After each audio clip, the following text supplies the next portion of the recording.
Hello everyone, welcome to the channel Tutor Box. और आज की इस क्लास में हम डिस्कस करने वाले हैं सेल मेम्ब्रेन। ओके, तो यहाँ पर सेल मेम्ब्रेन हम किसकी डिस्कस करेंगे? बैक्टीरिया की सेल मेम्ब्रेन। इससे पहले वाली क्लासेस में हमने सेल वॉल की स्ट्रक्चर डिस्कस की थी, ग्राम पॉजिटिव और ग्राम नेगेटिव बैक्टीरिया की। ओके, सो आज की इस क्लास में हम डिस्कस करने वाले हैं उससे आगे का पोर्शन, और उससे आगे का पोर्शन हमारा क्या है? Cell membrane of bacteria.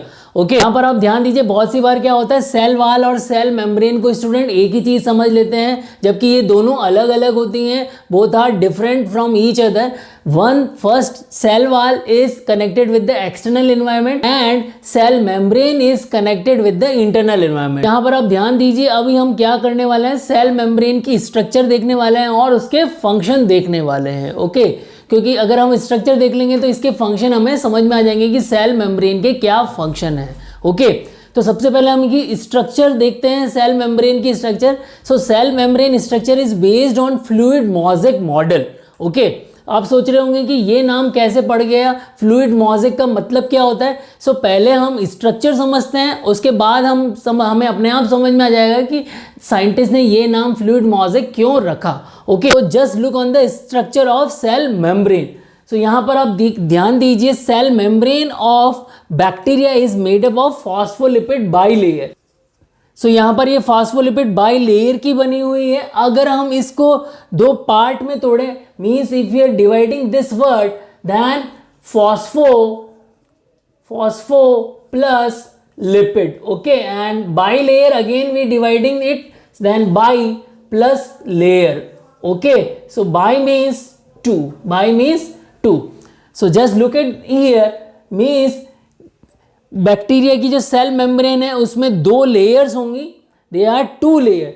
So this is a first layer, okay, and this is the second layer. Clear? So bi layer हो गई, and then it is made up of phosphate plus lipid. It is made up of what? Phosphate plus lipid. Okay, और आप देखिए phosphate plus lipid के molecule इसके अंदर होंगे। तो फॉस्फेट और लिपिड के मॉलिक्यूल कौन कौन से होंगे वो आप देखिए। Here just look at this molecule. Okay, this kind of structure we made over here. Okay, so दो layer होगी.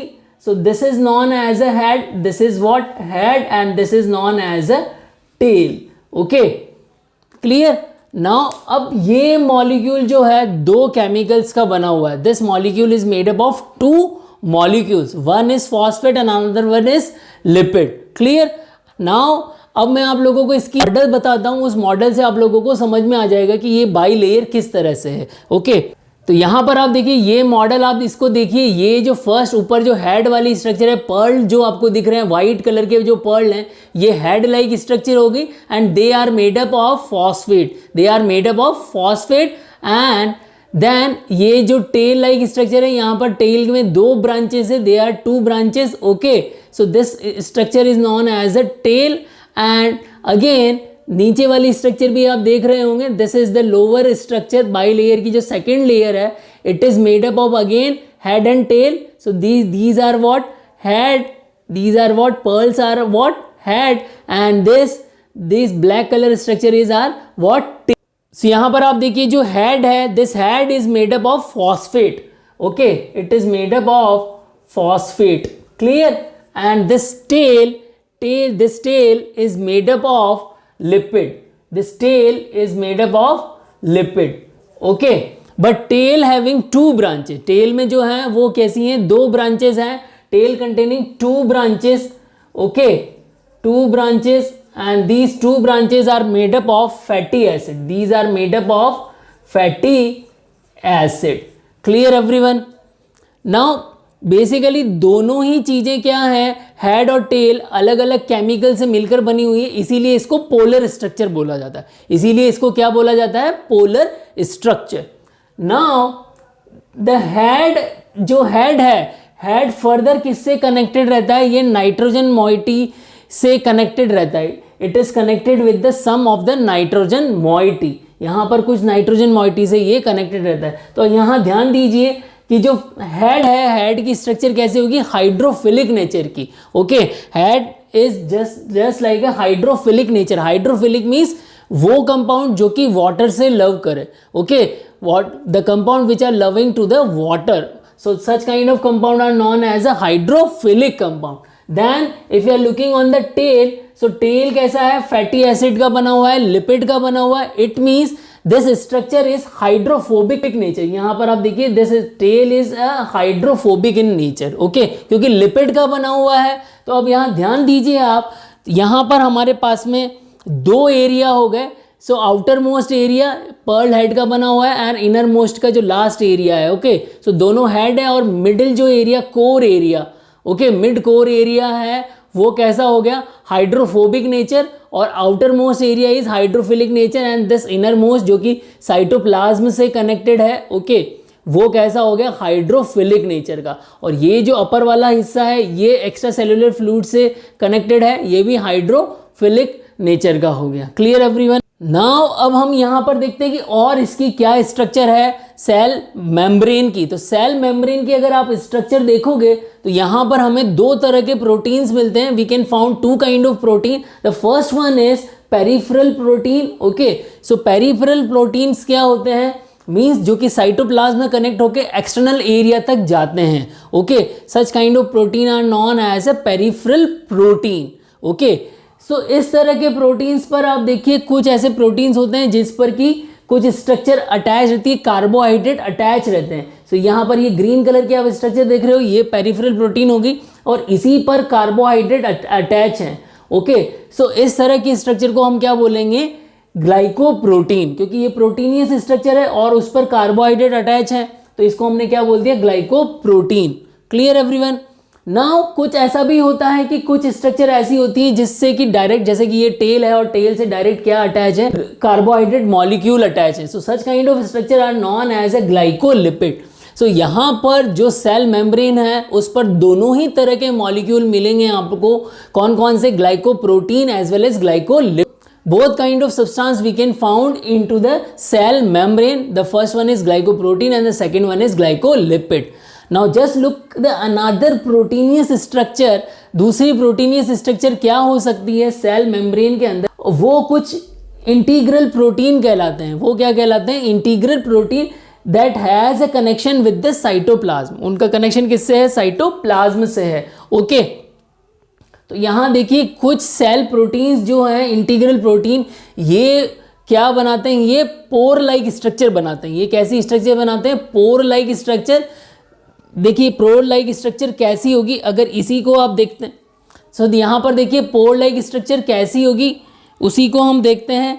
तो ये जस्ट लुक दिस डायग्राम. यहाँ पर इस मॉडल में ही मॉडिफिकेशन देखिए, ये हमारे, इसको आप समझिए कि ये इंटरनल ग्रीन येलो कलर की जो स्ट्रक्चर है ये कैसी हो गई, पोर लाइक स्ट्रक्चर हो गई. और ये इंटीग्रल प्रोटीन हो गया. ये कैसा प्रोटीन हो गया, इंटीग्रल प्रोटीन हो गया. ओके, तो इसमें पोर है, आप देखिए यहाँ पर ये दोनों ही साइड से जो है यहाँ पर पोर है. ओके, सो ये जो पोर होगा वो क्या करेगा, जो भी मॉलिक्यूल हैं उनको इनसाइड टू आउटसाइड और आउटसाइड टू इनसाइड मूव कराने में मदद करेगा. यहाँ पर आप देखिए, यहाँ जो पोर होता है उस पर गेट भी होता है.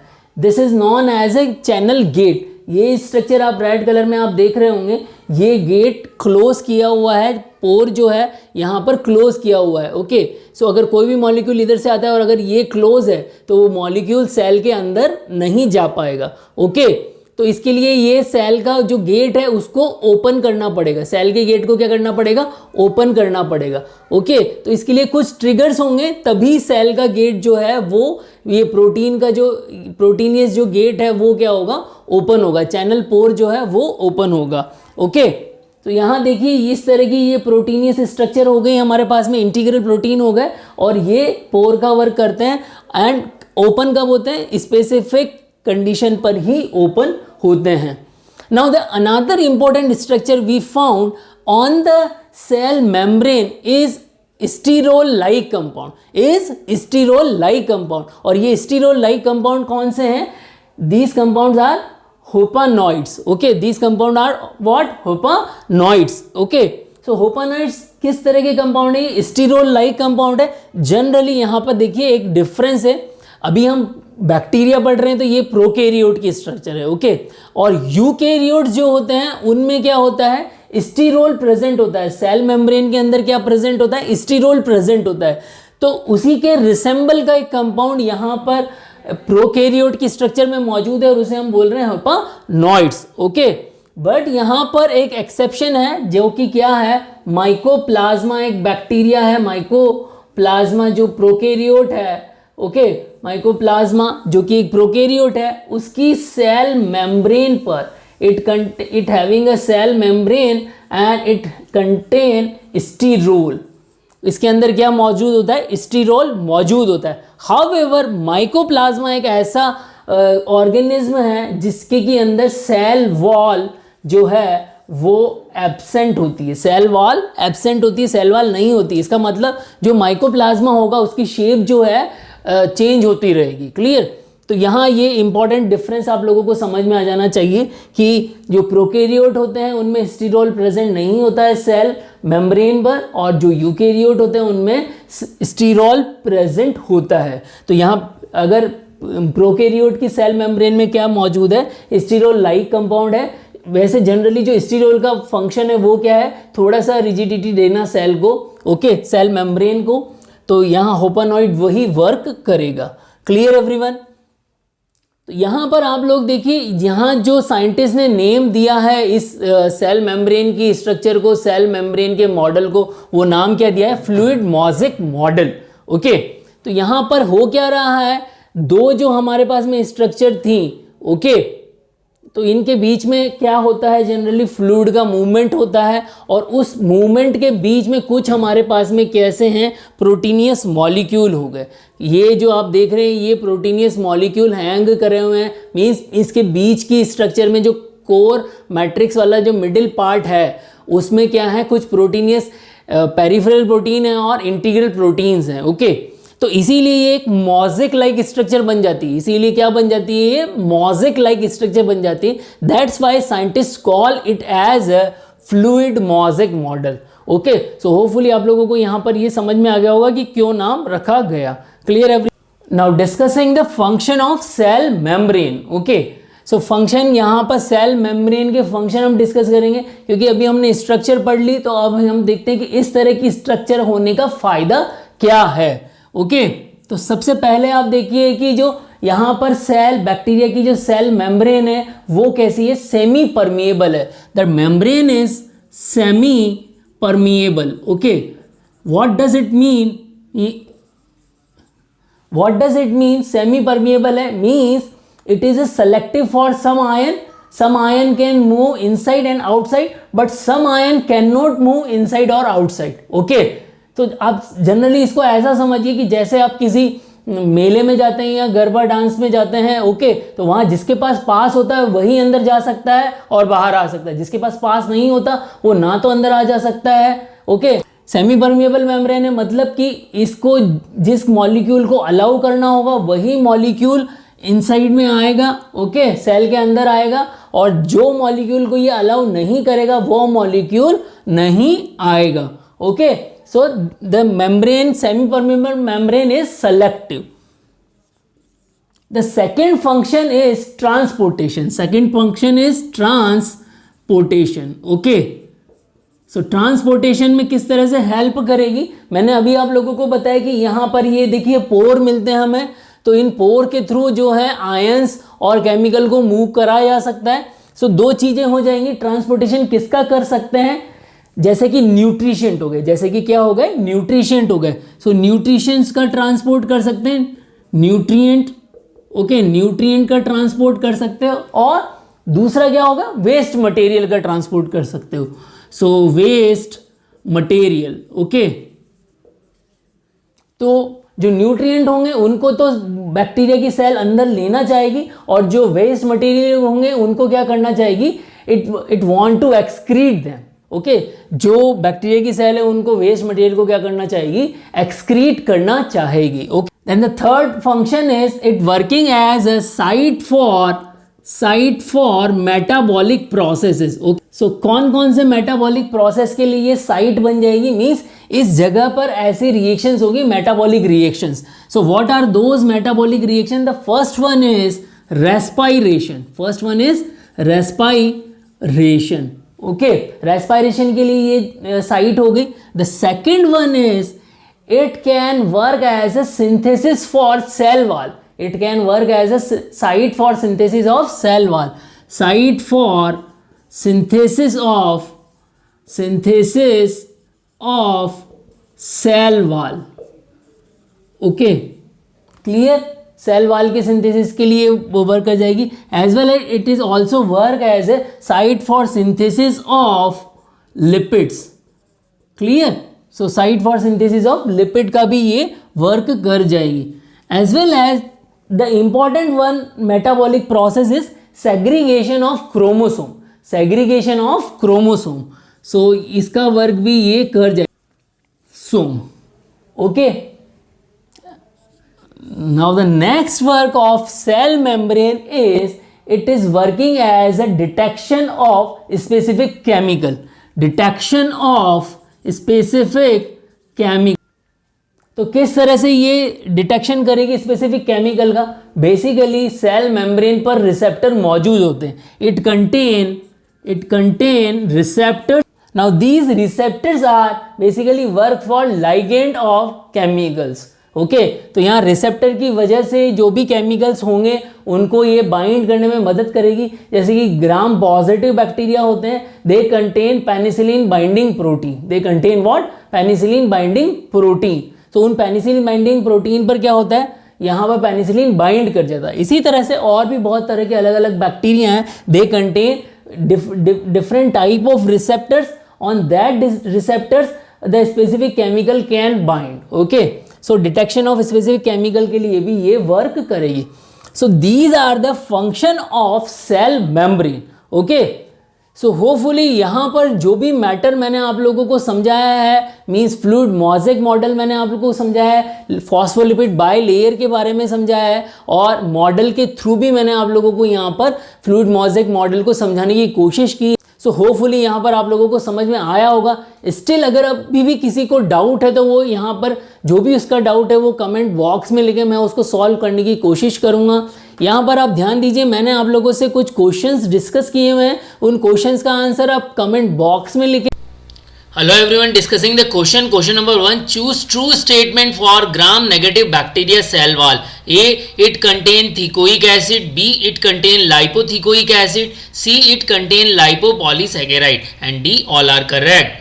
Question number 2. Choose true statement for peptidoglycan of gram negative bacteria cell wall. A. It do not contain pentaglycine bridge. B. It contain D-mesodiaminopalmitic acid at third position of tetrapeptide. C. Both are correct. D. None are correct. Number 3. Endotoxin of gram-negative bacteria cell wall can cause which type of toxic reaction? A. B cell mitogenicity. B. Lethal reaction. C. Tissue necrosis and pyrogenicity. D. All are correct. Question number 4. Lipopolysaccharide of gram-negative bacteria cell wall contain A. Lipid A, B. O antigen, C. Core polysaccharide, and D. All are correct. Question number 5. True for O antigen of gram-negative bacteria cell wall. A. It is made up of several sugar moiety. B. It is also known as a surface antigen. C. Due to its presence, antibody formation can start in human when gram-negative bacteria infection occur in human. D. All are correct. So I already discussed all the answer of these question in my lecture. So go through with the lecture and answer in comment box. और video को like करें और channel को subscribe करना ना भूलें.